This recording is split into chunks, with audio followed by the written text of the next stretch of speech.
Conway just dropped the second single from his upcoming album, From King to a God, titled Fear of God. This track features DeJ Loaf, and the title of the track is in reference to the clothing line Fear of God, created by Jerry Lorenzo. I don't know how much that plays into the actual song, because he didn't really mention any high fashion sort of streetwear things this time around, but let's get into it. Let's break down these lyrics bar for bar. Conway really just has one pretty long verse, which I'll just split up into two verses, and then I'll talk about DeJ Loaf's chorus. So Conway starts, "Yeah, all praises due to the Most High, remain thankful and humble, that's just some rules I let go by.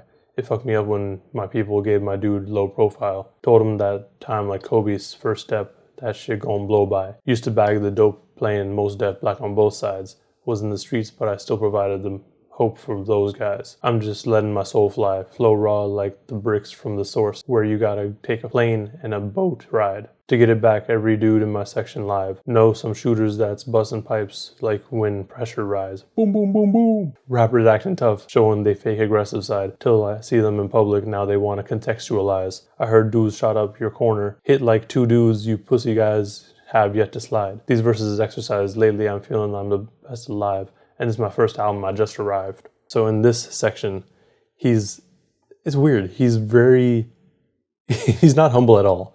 He's 100% saying, yo, I am that dude. It's interesting because this track is titled Fear of God. You would assume that he would be a little bit more humble, to be kind of like fearful.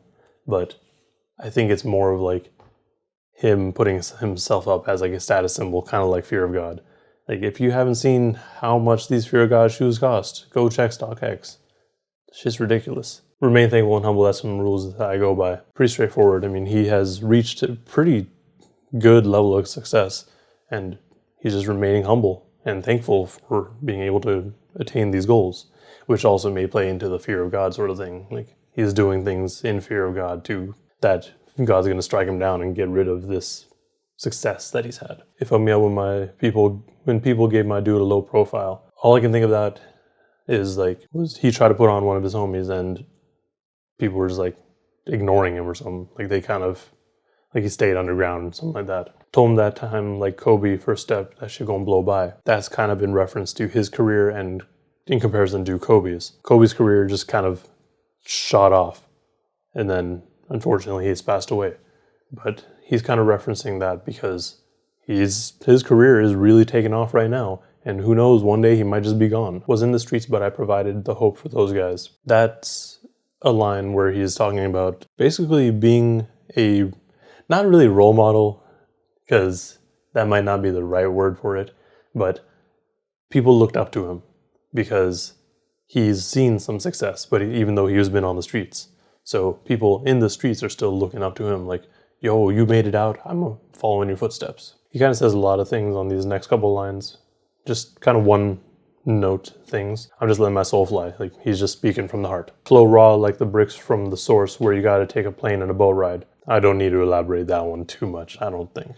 To get it back, every dude in my section live. So in case someone takes your supply, every dude in your section is gonna go wild and try to get it back. He has those sort of people around him. Like, they got his back. Knows some shooters that's busting pipes like when pressure rise. He knows some dudes with short tempers, and they might not necessarily be necessary in those sort of situations.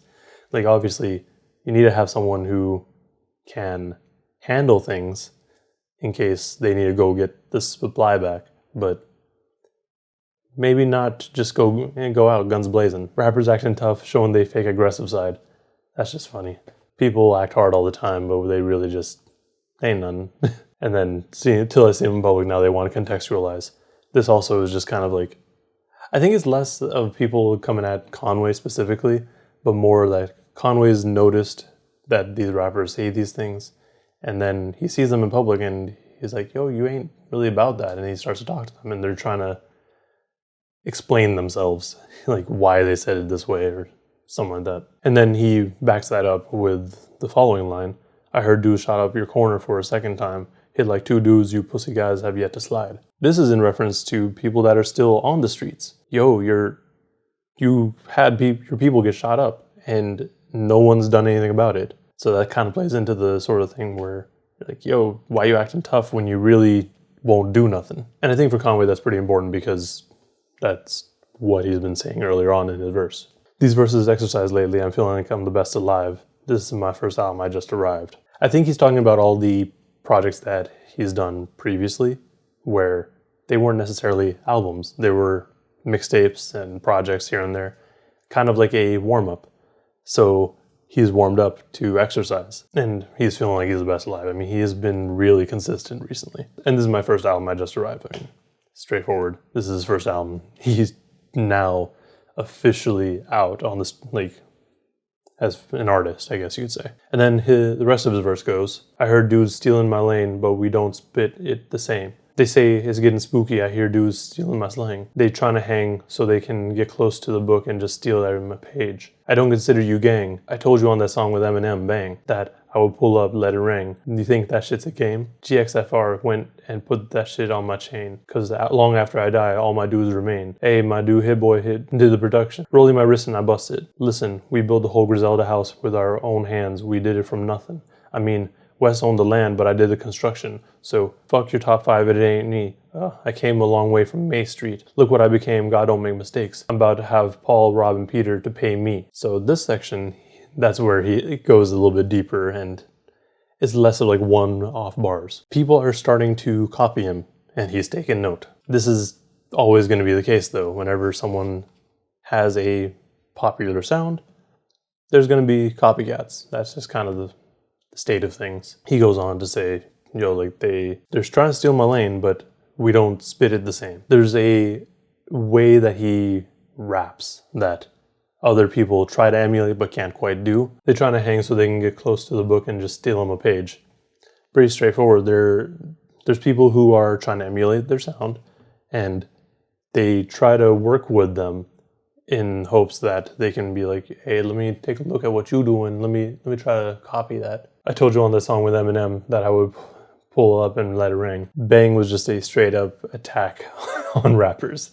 So also go check that out. But I think this song actually tries to rebuild the Bang track too, like in terms of the beat. So it's kind of a reference in both ways there. GXFR, Griselda by Fashion Rebels. And he put that on his chain. Because long after I die, all my dudes remain. Griselda is going to be expanding. Even though right now we got Westside, Benny, and Conway as their main 3, they've already expanded to Boldy James and Armani Caesar. And there's a good likelihood that they're going to keep getting younger artists. So even if one of them were to pass, it'll just continue on. Or it could just be him talking about where he came up from. Like, even though he's no longer in the streets, his presence is still felt there because people around him are continuing what he was doing. Listen, we built the whole Griselda house with our own hands. We did it from nothing. I mean, Wes owned the land, but I did the construction. So Griselda was really just built up from the ground. And Westside Gunn was the one that really started putting everything into motion. And then Conway it was really just Wes and Conway at first.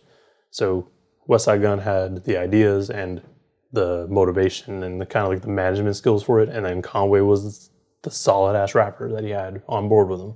You have Conway doing the construction, kind of like building up the hype. And then the last line about, look what I became, God don't make mistakes. That's just in reference to his previous projects. One of them titled Look What I Became, as well as his upcoming Shady debut, God Don't Make Mistakes. This then goes into the chorus from DeJ Loaf. I'll do a dude bogus, I'll leave a dude lonely. Fear of God I got on, all the way at the top where it's lonely. All my dues paid. We run it up and break bread. I can't let you get to my head. I can't let you get to my head. Dropped out, left my friends, got my brothers with me. Cutting up in traffic, keep a cutter on me.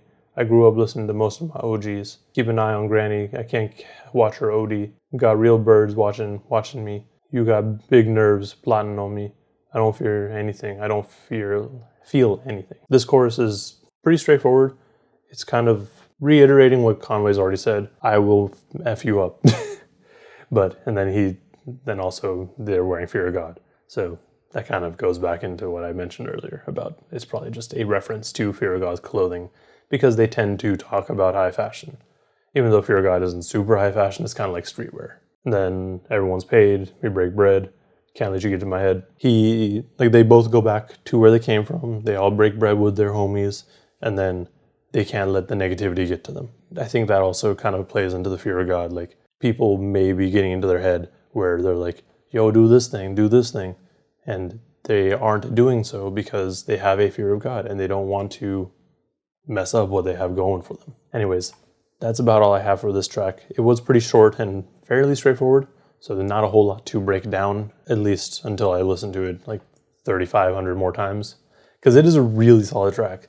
Like, I have really high expectations for this album now. Anyways, in the comments below, let me know what you thought of this track, as well as if I misinterpreted any of the lyrics. Also give your interpretations if you have differing ones. And also like and subscribe if you want to see more breakdowns and content like this. Thank you for watching, and please stay safe out there.